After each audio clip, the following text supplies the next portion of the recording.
दोस्तों, क्या आप सच में बुद्ध की कहानी सुनना पसंद करते हैं? तो सुनो। बहुत समय पहले हिमालय की तराई में एक गरीब युवक रहता था।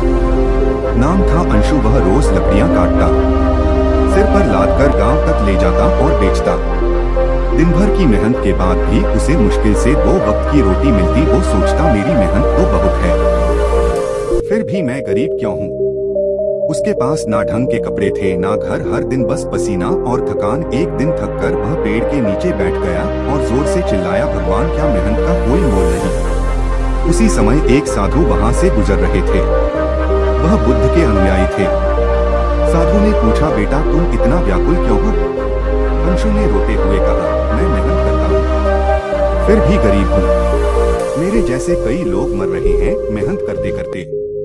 क्या मेहनत बेकार है? साधु मुस्कुराए और बोले, मेहनत तब तक अधूरी है जब तक उसमें बुद्धि और शांति ना हो। चलो, मैं तुम्हें बुद्ध के पास ले चलता हूँ। अंशु उनके साथ निकल पड़ा। कई दिनों की यात्रा के बाद वे एक शांत आश्रम पहुँचे जहाँ बुद्ध ध्यान में लीन थे। साधु ने विनम्रता से कहा, प्रभु, यह युवक मेहनत करता है लेकिन फिर भी दुखी है। यह जानना चाहता है क्या मेहनत ही सब कुछ है? बुद्ध ने अपनी आंखें खोली, अंशु की ओर देखा और पूछा, बताओ, यदि तुम्हें सोना चाहिए, क्या तुम उसे मिट्टी में खोजोगे? अंशु ने सिर हिलाया, नहीं प्रभु, सोना तो खदान में होता है। बुद्ध बोले, ठीक वैसे ही धन मेहनत में नहीं, सही दिशा में है। बुद्धि से कमाया गया 1 रुपया बिना सोच की मेहनत से कमाए गए उसे अधिक टिकता है। पैसा तुम्हारी सोच से बनता है, सिर्फ पसीने से नहीं। बुद्ध ने फिर कहा, तुम्हारा मन एक खजाना है।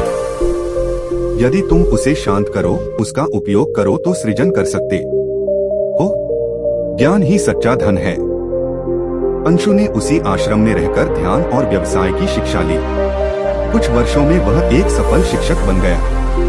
गांव-गांव जाकर लोगों को सिखाने लगा कि ध्यान से बड़ा कोई धन नहीं और सोच से बड़ी कोई ताकत नहीं। अब अंशु अमीर था, पर सिर्फ पैसे से नहीं, बल्कि ज्ञान, सम्मान और संतुलन से। उसने हर गांव में यह बात फैलाई, पसीना बहाओ जरूर, पर दिमाग चलाना मत भूलो, वरना पूरी जिंदगी मेहनत में ही गुजर जाएगी।